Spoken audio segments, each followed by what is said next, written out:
இன்னைக்கு நாம தந்திரக்கார நரியோட கதைய கேட்க போறீங்க நீங்க. நரியும் சிங்கமும். காட்டுல நரி என்ன பண்ணிச்சான், ரொம்ப சேட்டை பண்ணிட்டு இருந்ததாம். சிங்கத்துக்கு இருக்கிற சாப்பாடு அதெல்லாம் எடுத்து எடுத்து சாப்பிட்டுட்டு இருந்துச்சான் தந்திரமா. இதை பார்த்த சிங்கம் என்ன பண்ணிச்சான், கோவப்பட்டு துரத்தி விட்டுருச்சுங்களாம். எல்லா அனிமல்ஸும் சேர்ந்து துரத்தி விட்டாங்க. அது என்ன பண்ணிச்சான், ஓடி நாட்டுக்கு ஓடி வந்துருச்சு. காட்டுல இருந்து நாட்டுக்கு ஓடி வந்தது. வந்ததும் என்ன பண்ணதான், அந்த இடத்துட்ட கலர் போடுற ஒரு இடம் இருந்ததாம்.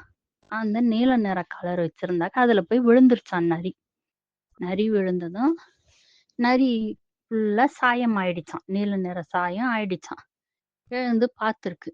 பார்த்துட்டு அது என்ன பண்றதுன்னு தெரியாம திருப்பி காட்டுக்கே ஓடி இருக்கு. ஓடினதும் அதை பார்த்த உடனே ஏதோ புதுசா ஒரு விலங்கு வந்திருக்கு அப்படின்னு எல்லாம் பயந்து நடுங்குச்சுங்களாம். காட்டுல இருக்கிற விலங்குகள்லாம் நடுங்குனாங்களாம். இது என்ன ஆயிடுச்சு, இதுக்கு இன்னும் சந்தோஷமா போச்சு. இவரு உக்காந்துட்டு, எனக்கு அதை கொண்டு வாங்க, எனக்கு சாப்பாடு நீங்க தான் கொடுத்தாகணும் அப்படின்னு சொல்லிட்டு சாப்பாடு வாங்கி சாப்பிட்டுக்கிட்டு இருந்துச்சான். ஒரு நாள் இப்படியே போயிட்டு இருந்ததாம். ஒரு நாள் என்னாச்சு, திடீர்னு மழை வந்துதான். மழை வரவும் இந்த நரி நனைஞ்சு போச்சு. நனைஞ்சது என்னானது, சாயம் போயிடுச்சு.